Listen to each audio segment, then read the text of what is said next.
ختم اللہ علی قلوبہم، اللہ نے ان کے دلوں پر مہر لگا دی، سیل کر دیا، یعنی سیل ہو گئی، اب کوئی چیز اس کے اندر داخل نہیں ہو سکتی۔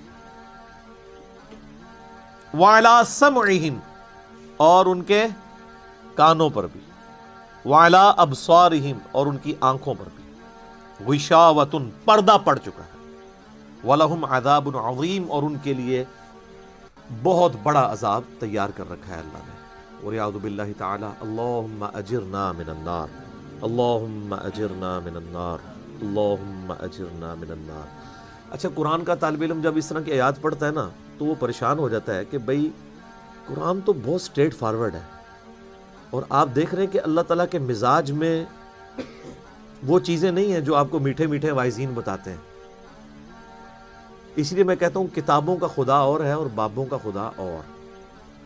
قرآن بہت سٹریٹ فارورڈ ہے، کیونکہ یہ کلام کرنے والا کون ہے؟ اللہ، بے پرواہ ہے، اور وہ اسی پیشن کے ساتھ بات کرے گا تو آپ بھی اللہ کو سیریس لیں گے نا۔ اور اگر آپ کو یہ کہانی کرائی جائے گی، خیر ہے، جیسے ایک نانی اماں ہوتی ہیں، ایک دادی اماں ہوتی ہیں، تو اللہ تعالیٰ تو نانی اور دادی سے بھی بڑھ کے رحم کرنے والا ہے۔ یہ کہانی، یہ کس آیت میں، کس حدیث میں لکھی ہوئی ہے یہ بات؟ اور میں اس کو پھر اینٹی وینم الزامی جواب کے طور پہ، پھکی کے طور پہ کہتا ہوں کہ اگر یہ نانی دادی اور ماں کے ساتھ آپ اللہ کو تشبیہ دے رہے ہیں اس کی محبت کو، تو کیا یہ نانی دادی اور ماں والی محبت اللہ تعالیٰ کی ابو جہل اور فرعون کے ساتھ بھی ہے؟ سارے کہیں گے نہیں۔ تو جو کلمہ پڑھ کے اللہ کے نافرمان اور باغی ہیں ان کے ساتھ بھی ہے؟ نہیں۔ جو اللہ کی طرف رجوع لے آئے ان کے لیے۔ پورے قرآن میں ایک آیت بھی ایسی نہیں ہے کہ جو اللہ کا باغی ہو، رجوع نہ لانے والا ہو، اللہ کہتا ہوں میں اس کو معاف کرنے والا ہوں۔ ہمیشہ یہ ہے کہ جو توبہ کر لے، اپنی اصلاح کر لے، رجوع لے آئے۔ یہ درجنوں آیات ہیں، وہ وقت کے ساتھ آئیں گی، ورنہ تو میں اسی آیت کے اوپر ہی پورا یہ لیکچر ختم کر دوں گا، پھر آپ کا وہ یہ مصحف تو پچھلا تو 9 سال میں ختم ہوا ہے، یہ 18 سال میں بھی ختم نہیں ہونا۔ لیکن جنرل میں بات ضرور کروں گا تاکہ آپ کو ایک کنسیپٹ کلیئر ہو کہ جو باتیں بتائی گئی ہیں بالکل نان سینس باتیں ہیں، اس طرح کا کوئی کنسیپٹ نہیں ہے اسلام کے اندر۔ ایک میرا یوٹیوب پہ کلپ بھی ہے، اللہ کی رحمت سے دھوکہ، وہ آپ کلپ دیکھیں، میں نے اس میں کراس ریفرنس کے طور پہ کئی آیات پیش کی ہیں، یہ آپ کو بالکل کہانی کرائی گئی ہے۔ اللہ تعالیٰ اپنے معاملات میں بہت سخت ہے۔ اچھا، اس کی وجہ سے بعض لوگوں کے دماغ میں یہ بھی آ جاتا ہے کہ یار اللہ تعالیٰ دیکھو مور لگا دیتا ہے، نعوذ باللہ، اللہ تعالیٰ کی اپروچ بڑی کوئی فنیٹک والی ہے، نعوذ باللہ۔ ایسا نہیں ہے، یہ ان لوگوں کے لیے جو جان بوجھ کے حق سے اناد کرتے ہیں، تو پھر اللہ تعالیٰ کہ غضب کا کوڑا ان پہ پڑتا ہے کہ یار ان کو بات سمجھ بھی آ گئی تھی، اس کے باوجود انہوں نے یہ کیا ہے، اب میں ان کو نہیں چھوڑوں گا، اب ان کے اندر ہدایت داخل بھی نہیں ہو سکے گی۔ یہ بہت، یعنی اس کو کہتے ہیں پوائنٹ آف نو ریٹرن۔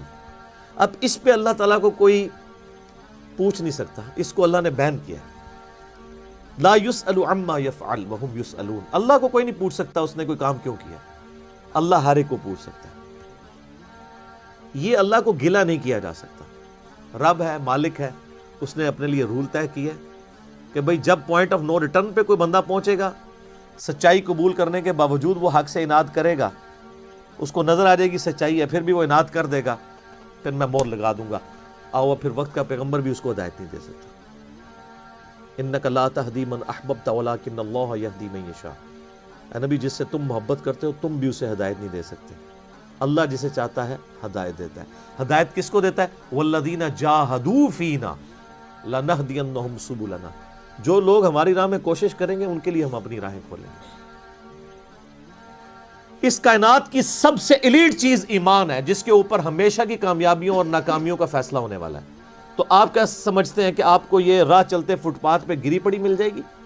اس کے لیے کوئی ایفرٹ پٹ نہیں کرنی پڑے گی، اور دنیا میں جس چیز کی منفعت چند سالوں کے لیے ہو وہ بھی اتنی ایفرٹ پٹ کرنے کے بعد ملتی ہے، اور جس سے ہمیشہ کی کامیابیاں آپ کا مقدر ہونے والی ہیں، آپ سمجھتے ہیں کہ وہ آپ کو چنگے جی لب جائے گی، مفت میں ہی مل جائے گی؟ نہیں، ناٹ ایٹ آل۔